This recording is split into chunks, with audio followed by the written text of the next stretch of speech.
how you doing today? Welcome back to my channel. Now today we're going to be talking about Attack on Titan season 4 part 2 episode 5. I keep on mixing up episode titles because freaking that's what happened with Demon Slayer, and today Demon Slayer was an absolute madness. It's probably one of the best anime episodes I've ever seen in my life. If not, actually no, it is one of the best episodes of anime I've ever seen in my life. Maybe top 5, honestly. But obviously Attack on Titan last week was probably up there as well. But man, let's just talk about Attack on Titan. Let me stop the comparing. Let's just thank God that Sundays are just madness for anime, and it's just improving the medium and making it as big as better as it actually deserves to be. So the art form of anime is just incredible. But anyway, Attack on Titan season 4 part 2 episode 5. This episode was mad, absolutely mad. Like, if it wasn't for Demon Slayer's episode, I'll probably say this episode was like ridiculous. I feel, okay, actually, sorry, not that. I wouldn't say that. Okay, this episode was still ridiculous in its own right. I mean, it's still a 10 out of 10, well, 9.5, I'd say maybe not a 10, a 9.5 out of 10 episode. That means it's flipping amazing. I wouldn't say it's a masterpiece, but it was, whew, man, the writing in Attack on Titan is absolutely top tier. That's what I have to say that about Isayama. Isayama has been dropping a madness in terms of writing. So let's go on with reaction. I've got a bunch of stuff I want to talk about. So first things first, there's a limit to Eren's Titans seeing the future, because when they got to the Paths area or the Paths world, the fact that Zeke is just like, wow, so Eren, you knew a lot. And the fact that the Attack Titan can see into the future, or he saw through his dad's memories what he was going to do.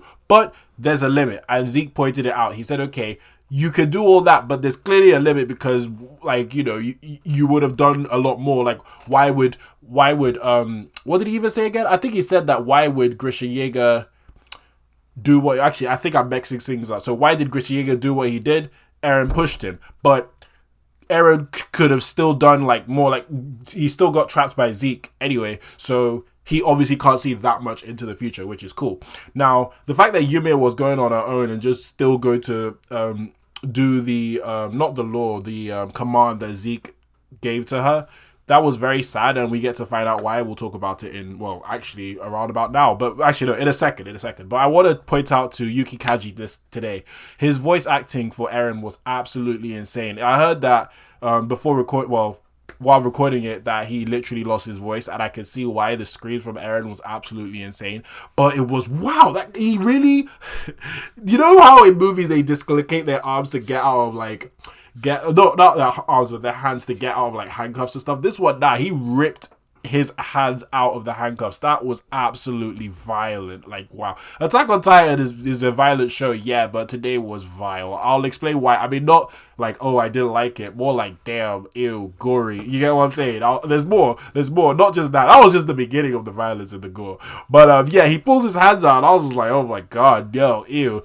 And my question was, what is he going to do to change Ymir's mind? So we get the whole backstory of Ymir, and boy, Ymir's backstory is quite sad, especially I like the way they started it with Historia and I forgot her sister's name. I think Frida and Historia, and that time back in season 3 part 1 when Frida was like, oh, you got to be a lady like Ymir. And you know, throughout the whole series, Ymir has been revered as this great powerful woman, this god that made the Titans, that helped the aliens. This woman Ymir is like this graceful, powerful goddess type figure. But obviously, when we got into the dream world, and Zeke was like, nah, Ymir is just a slave, like, and that was just already depressing. But when you literally go and see her backstory, that was ridiculously depressing. Like, fam, Ymir was literally a normal human slave.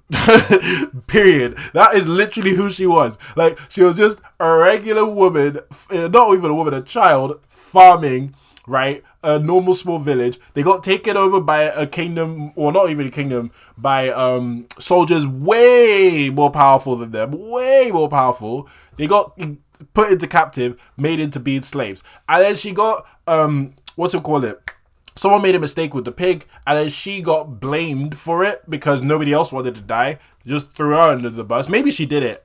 Don't know. But it looks like they threw her under the bus, in my opinion. And she got, oh, bro, what was brutal and what was so sad was when the king of I believe it's the king of Eldian, but the Eldian King, I'm gonna call him the Eldian. Imagine when Elden Ring comes out, this is gonna be confusing as hell. But the Eldian King, right, was like, all right, now you're free, and they basically Ramsay Snowed this girl. Like, I felt so bad. Like, I mean, if you've watched Game of Thrones season 6, when they like release people and he's just shooting arrows as a sport and as a game, these guys, and she was literally like a dog in a shooting game. That was so sad. Like, ah, man, the way they use human life, man, it's sad in Attack on Titan, like how some human lives are just used so like fodder, and that was just, Ymir really suffered. Like, all this time they were like, oh, Ymir was having a great this and that, like, oh, our creator. Literally, look at what happened with her, man. And when she was getting shot up, I felt bad because she was a kid, man. And it looks like she didn't just come out with this power. This power was literally handed to her by mistake. She went into the tree, she falls into a river, and then this literally, I'm gonna call it, I wrote it around here, I'm gonna call it the fishbone the fishbone creature. But the fishbone creature gave her the power to be a Titan. And then even when she had that power, right, even when she had that power, she still was a slave, kind of. Like, obviously I was annoyed as a human, right? Thinking, like, you know, break free, like, fight, like, Tatakai, like, that's how I was feeling, like, you know, like, Eren, like, literally, like, Tatakai, like, damn, like, you got Titan powers, kill them all. But I could understand why she was like that. I mean, psychologically, when you've been enslaved for so long, right, maybe you just don't and you just get given this power, maybe you just don't understand how to use it and take over. Do you get what I'm saying? Like, some people's like brain functions have just been warped by the surroundings they've been in, and that's how I felt like Ymir was, because like, it's not like she was there. I mean, did she cry? Not really. Like, she didn't like really like cry like that. She was just, it was okay, I think she did, but not really, actually. Now I think about it, she just accepted her fate. Do you get what I'm saying? Like, she wasn't like that intelligent to understand that she could literally take over with this power she just got. She just went back. And even the way, man, that was so sad. That was so sad. Even the way the king took her back, he said, "Oh, my slave, you've done well." Like if she's basically been helping him all this time, like, he's such a. Let me not even get mad. I was just getting mad as a human, thinking, damn, like, this king's annoying. But yeah, so she got that power, and it's pretty interesting backstory with barely any words. Like, I love it because that's just direction, solid direction. Also the music, oh, we gotta talk about the music. The music today was absolutely insane, especially when, we'll talk about that in a bit, actually. We'll save that for a bit. But yeah, that whole Ymir backstory was so sad. Like, even the fact that she just had to keep on being this cycle of, we're making more Titans, and that's basically what her life has been. So all this Titan passing down, all this king legacy of Titan passing down and all this stuff is literally been engraved since the first Eldian king. It's not even Ymir that wanted this. It's just because she didn't have she had a choice, but she didn't like know what to do. Do you get what I'm saying? And she just accepted the suffering, and the king just said, "No, we're gonna make an army out of," and that's how Eldians became Eldians. Do you get what I'm saying? Like, we forget that there's a difference between being an Eldian, or not an Eldian. I mean, they are Eldians technically because of blood and all that, but being like an actual Eldian citizen and a subject of Ymir, if that makes sense. Like, you know, there's two different sides. Like, the Eldians were bad, well, not bad people, but they were, how do I explain it? They were just a country filled with war, I'll say, while Ymir was Ymir. There's a clear difference between both, and they're now, like, you know, and in the future they're one and the same, but they're not really, in my opinion, even though they technically are, right? In my opinion, like, kind of psychologically they're not. I don't know if that makes sense. Someone correct me in the comments if I'm waffling, if you feel like I'm not making sense, but that's how it looks like to me. Like, there's a difference between the two.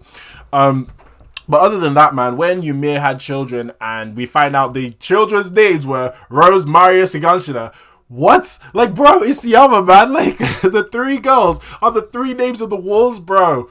Man, I love this guy. This guy is such a talented writer, but it got sad that even when they tried to kill the king, Ymir still protected him. Do you get what I'm saying? Like, psychologically, she was trapped. Like, she wasn't like, she didn't really have free will. She didn't understand free will, which is very, very sad. And some people are just like that. That's what I've noticed. But yeah, Ymir, and even when she died, the king is so ruthless, man. He said, "All right, kids." Well, this was where we found out their names. He said, "Eat my wife." Like, ew. Like, you see what I mean by gore? I was like, ew. Like, oh. They're like, "Eat my wife and inherit the Titans," and we'll keep on doing it over and over again. Nah, man, the king was messed up. And that was basically the reason why Eldians have all this Titan fluid and all that is because of the king. Messed up, man. So obviously we get back to the past world and you see Ymir just carrying on making all these Titans in the world, and it seems like every single Titan, like, I mean, granted, I guess the paths might include the subject of Ymir that don't have Titan powers, but I was gonna say every single Titan is just connects back to her, so she's just watching all the 2,000 years of suffering.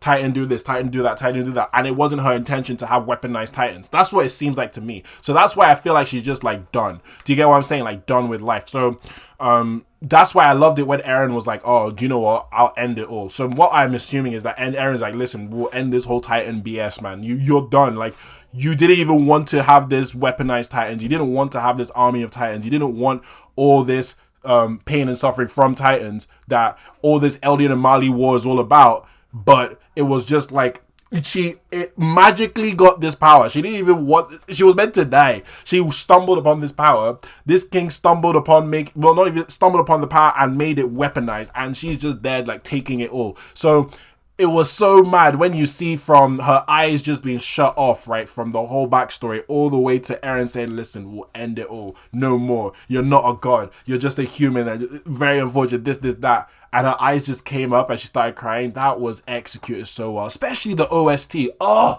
damn. The OST today slapped, man. I mean, it's Attack on Titan. So the OST usually always slaps. I mean, it's Attack on Titan. In my opinion, this is probably one of the best OSTs in anime history. Granted, most anime now, the OSTs are starting to slap in most of them. But Attack on Titan OST is ridiculous, right? So, like, that really hit when she started crying. I felt it, man, because you see what happened all the way through her backstory. We see that she's not really a god. She was just a human being that happened to get godlike powers. And it's so sad, like, you know, like, oh man, Attack on Titan is just a lot of suffering, like, if you want to be real.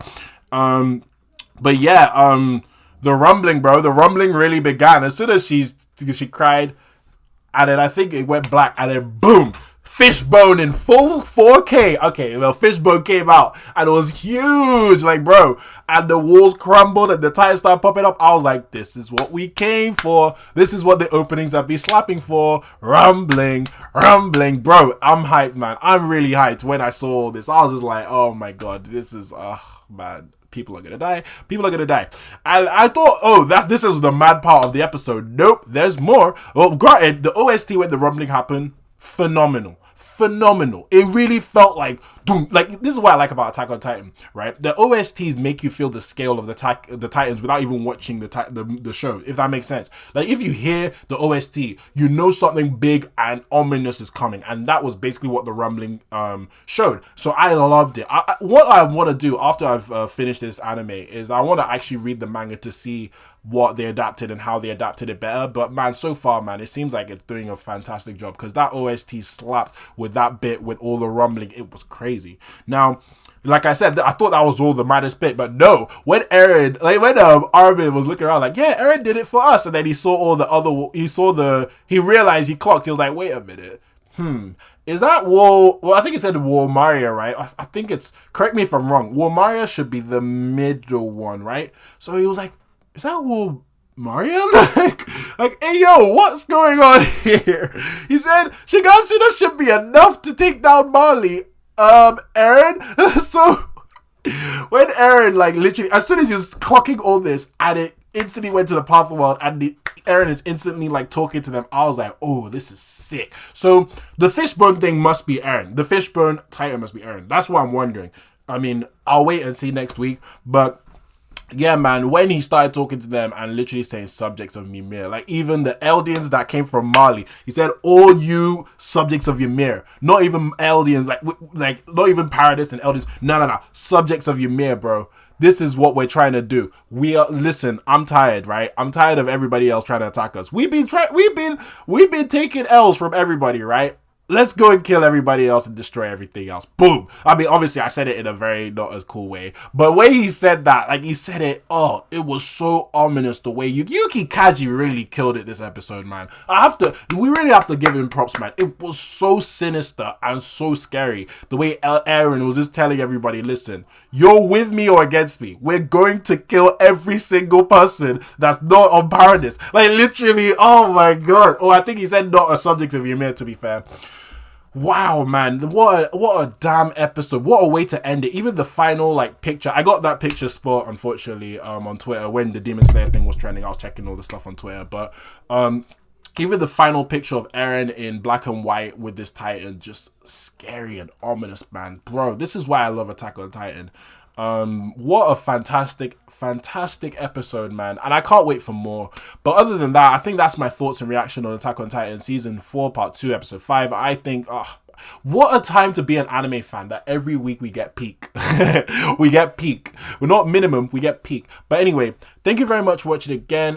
Please, if you liked this episode of Attack on Titan, or if you don't like it, let me know in the comment section. I'm open to discussion. Thank you very much for watching this video. Please like this video, subscribe to my channel for more on pop culture and entertainment. I hope you have a great day. I hope you stay safe, and I'll see you soon. All right.